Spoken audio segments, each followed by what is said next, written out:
नमस्कार प्रिय विद्यार्थियों।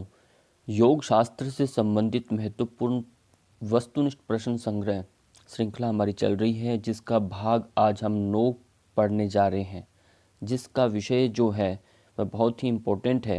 यानी हठ योग प्रदीपिका के अनुसार योग साधना में बाधक और साधक तत्व ये क्या हैं, इनके बारे में हम समझेंगे। यदि हम योग का अभ्यास कर रहे हैं या योग में अपना करियर बना रहे हैं, तब हमें इन बातों का विशेष ध्यान रखना पड़ेगा, क्योंकि हमें इसमें आगे बढ़ना है। हमारे लिए बेहतर कौन सा है और हमारे लिए नुकसानदायक कौन से नियम हैं, उनसे हमने बचना है। चलिए हम जानेंगे हठ योग प्रदीपिका के अनुसार साधक और बाधक तत्व कौन कौन से होते हैं। सबसे पहले हठ योग प्रदीपिका के अनुसार हमारी साधना में बाधक तत्व को समझते हैं। बाधक तत्व कौन से हैं? ये 6 प्रकार के हैं। इसमें पहले एक श्लोक आप देखेंगे, अत्याहार प्रयासश्च प्रजल्पो नियम ग्रह जनसंगश्च लौल्यम च षड्भिर्योगो विनश्यति। ये प्रथम अध्याय का 15 नंबर श्लोक है और इसमें कहा अत्याहार, प्रयास, प्रजल्प, नियम ग्रह, जनसंग और लौल्यम, ये 6 प्रकार के नाम जो हैं, इन नियमों को आप याद रख लीजिए। और अब एक एक करके हम इन नियमों को समझेंगे। अत्याहार का अभिप्राय ये है, यानी अति आहार, यानी भोजन की जो आपकी मात्रा है उससे कहीं ज़्यादा आपने भोजन ग्रहण करना, यानी भूख से अधिक आपको भोजन करना क्या कहलाता है? अत्याहार कहलाएगा। और ऐसी स्थिति में आप आलस्य को प्राप्त करेंगे, रोगों को प्राप्त करेंगे, हैं बहुत सारी नाना प्रकार की बीमारियों को आप प्राप्त करके योग साधना से भ्रष्ट हो सकते हैं। अब दूसरा नियम है प्रयास। प्रयास यानी अपने सामर्थ्य से अधिक तन, मन एवं वाणी का परिश्रम करना। यानी आप अपने शरीर की एक कैपेसिटी जानते हैं कि मेरा शरीर में इतना सामर्थ्य है कि मैं इतने किलोमीटर चल सकता हूँ, इतना विषय याद कर सकता हूँ, इतने समय तक मैं बोल सकता हूँ। जो कुछ भी आप अपने सामर्थ्य के अनुकूल यदि कुछ ज़्यादा काम करते हैं, ज़्यादा अपने लोड लेते हैं, तो आप शारीरिक रूप से भी मानसिक रूप से भी आप परेशान होने वाले हैं, तो वो भी आपके साधना में बाधक बनता है। इसलिए ध्यान रखिए, तन, शरीर, मन और वाणी का परिश्रम करना अत्यधिक। तीसरा आता है प्रजल्प। प्रजल्प का अर्थ होता है मात्रा से अधिक भाषण या बातचीत करना। यानी जल्प का अर्थ बातचीत करना, अधिकता, अधिकता से जो आपको आवश्यक है उससे भी ज़्यादा आपने बोलना प्रजल्प कहलाता है, बातचीत कहलाता है। जैसे हम देखते हैं कहीं भी बातचीत करते हैं खड़े खड़े या अपने मित्रों के साथ, बहुत ज़्यादा खुश अपनी बातों को आगे बढ़ाते रहते हैं। तो ऐसी स्थिति में, क्योंकि बात कभी समाप्त नहीं होती, मुंशी प्रेमचंद जी का एक लेख है, उसका टाइटल है बात। बात देखेंगे तो बात से बात निकलती है, चाहे आप दिन से लगेंगे तो रात का अगला दिन निकल आएगा, तब बात नहीं खत्म होगी। तो हमने मात्रा से अधिक बोलना भी हमारे लिए ठीक नहीं है। चौथा नियम है नियम ग्रह। ये नियम आग्रह है, नियम का अधिकता से पालन करना। इसमें देखिए, एक बार सुनेंगे, अन्य संप्रदायों में अनुमोदित कुछ नियमों के पालन से दुराग्रह करना। यानी कुछ भी आप अपने अनुकूल, जो आपके घर के संस्कार हैं, आपके नियम हैं, तो हम अनुमोदित, यानी कोई किसी को प्रस्तावित करता है कि तुम्हारे ये आचरण में होना चाहिए। चाहिए शब्द जब आता है वो थोपने अर्थ में आ जाता है। जैसे ठंडे जल से ही स्नान करना, प्रातःकाल ही स्नान करना, भोजन के केवल फल या कोई एक ही अन्न ग्रहण करना आदि नियमों के पालन का आग्रह करना नियम आग्रह है। आग्रह यानी उसका ज़्यादा बल देना, ऐसा ही करना पड़ेगा। यानी मान लीजिए आप प्रारंभिक अवस्था के स्टूडेंट हैं, तो मैं यदि ऐसे कहूँ कि आप सुबह उठकर ही स्नान करें, स्नान करे बगैर आप भोजन नहीं कर सकते, आपको योगासन करने से पहले ही इतने सारे कर्म करने पड़ेंगे, तो हो सकता है उसमें मुश्किल होगी। तो उस मुश्किल से बचते बचते आप क्या करेंगे, वो भी छोड़ देंगे, ये हमारा बाधक बन गया। इसलिए यदि हम उसको पहले विद्यार्थी जो भी है उसको हम स्वतंत्र छोड़ते हैं, जब वो पूरा हठी हो जाता है, उस पक्ष पर चलते चलते परिपक्व हो जाता है, तब ये नियमों का पालन वह कर सकता है। दूसरा, कोई भी समुदाय, कोई भी दर्शन, कोई भी किसी का हो, तो उसमें हम किसी का दुराग्रह नहीं कर सकते। तो आप स्वयं अपना शरीर के अनुकूल कार्य करते रहना है। अब अगला नियम है 5वां, जनसंग। जनसंग का अभिप्राय है अधिक जनसंग करना।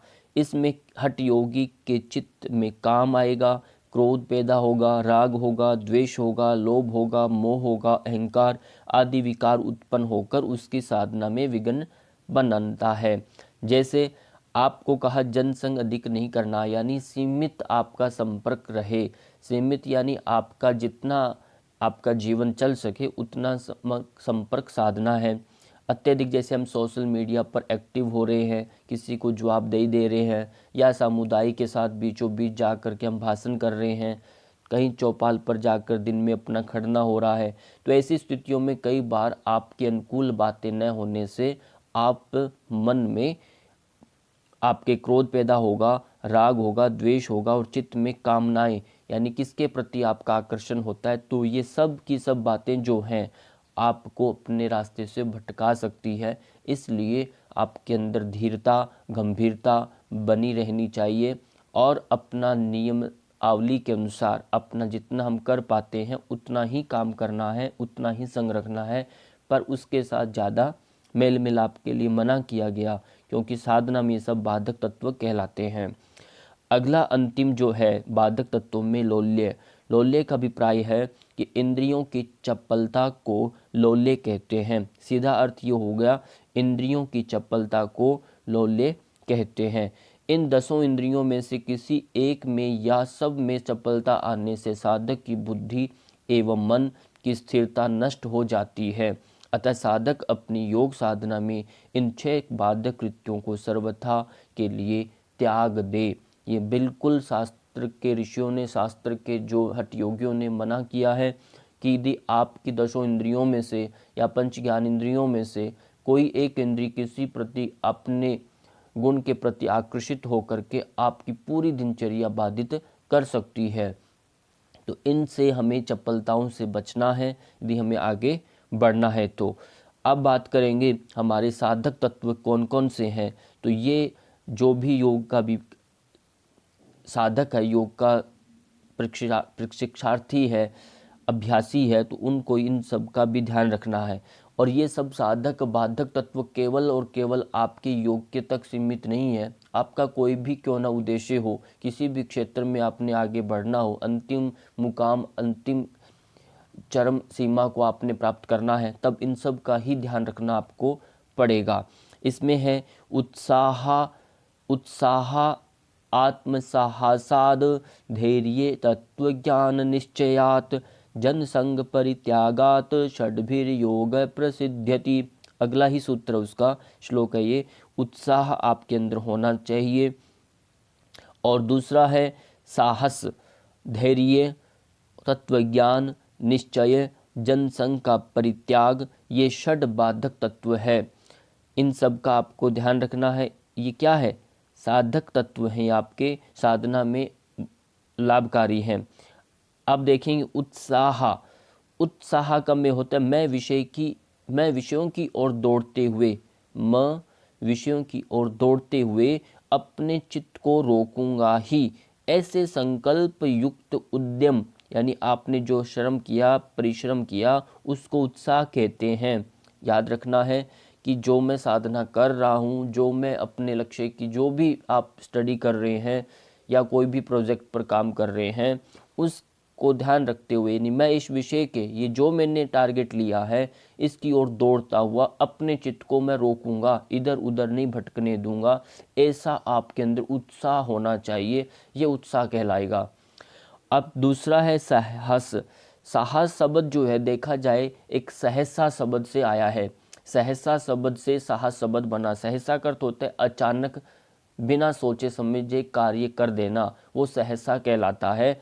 और सहसा से साहस शब्द बना। किसी कार्य के विषय में उसकी साध्यता और असाध्यता पर विचार कर उसकी साध्यता जानकर उसमें सहसा यानी तत्काल साधक की प्रवृत्ति साहस कहलाती है। स्पष्ट हुआ?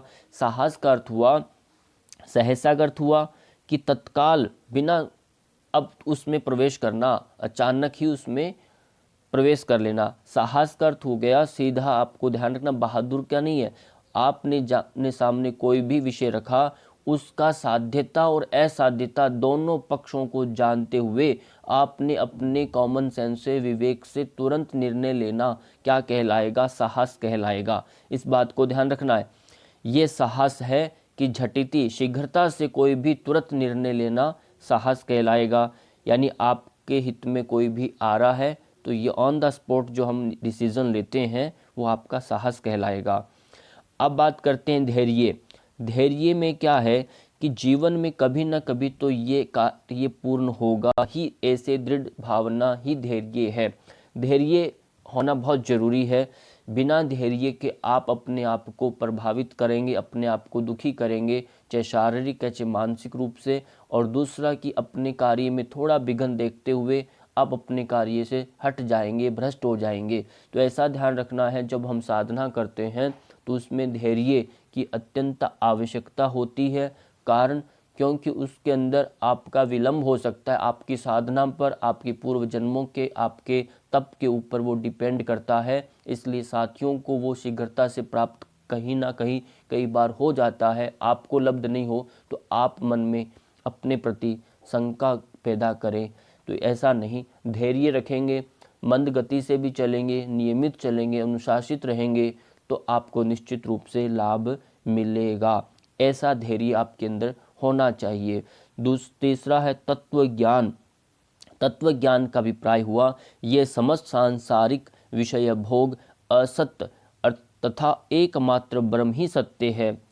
साधक का ऐसा ज्ञान ही तत्व ज्ञान कहलाता है। तत्व ज्ञान के लिए आपको पहले आत्मबोध, आत्मज्ञान होना आवश्यक है कि मैं स्वयं एक अंश जो हूँ, इस धरा पर, इस सृष्टि में कैसे उत्पन्न हुआ, इसके पीछे क्या कारण है। ये जब वास्तविकता आपको अपने आत्मचिंतन से जब प्राप्त हो जाती है, तो आत्मबोध जब हो जाता है, फिर आपके सामने जो सबसे कुछ दिखता है आंखों के सामने, वह नश्वर जानकर इसकी वास्तविकता को आप समझेंगे।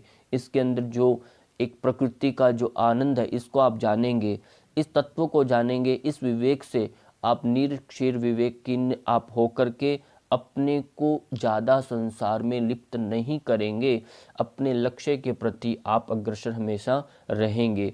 इसलिए ये तत्व ज्ञान होना बहुत जरूरी है। इसलिए यहाँ कहा है एकमात्र ब्रह्म ही सत्य है, यानी अन्यथा सारे जितने भी हमारे साथ संपर्क में हैं वो सब नश्वर होने वाले हैं। उनमें से क्या रहेगा? एकमात्र सुगंध रहेगी, उनके गुणों की, आपके अपने गुणों की, आपके कार्यों का यश जो है वो सदा कुछ एक वर्षों तक, शताब्दियाँ हो सकती है, वो जीवित रहता है। इस तत्व को जानते हुए आपको उत्तम कार्य करना। अगला अंतिम है निश्चय। निश्चय का अभिप्राय है संबद्ध शास्त्र तथा गुरु उपदेश में श्रद्धा एवं विश्वास रखते हुए कार्य का शुभारंभ करना निश्चय कहलाता है। यानी आप जो भी कार्य करते हैं उस कार्य के प्रति आपका श्रद्धा होना जरूरी है। श्रद्धा कैसे आएगी? क्योंकि आपने वह शास्त्रों से जाना और गुरुजनों के उपदेश के अंदर आपका श्रद्धा, विश्वास रखते हुए आपने कार्य का विश्वास करते हुए काम करना। जैसे भी ऋषि मुनियों ने जो मार्ग प्रशस्त किए हमारे लिए, उनमें आपकी उनके प्रति श्रद्धा भाव है तो आप अपना थोड़ा कार्य में आप शुभारंभ कर सकते हैं।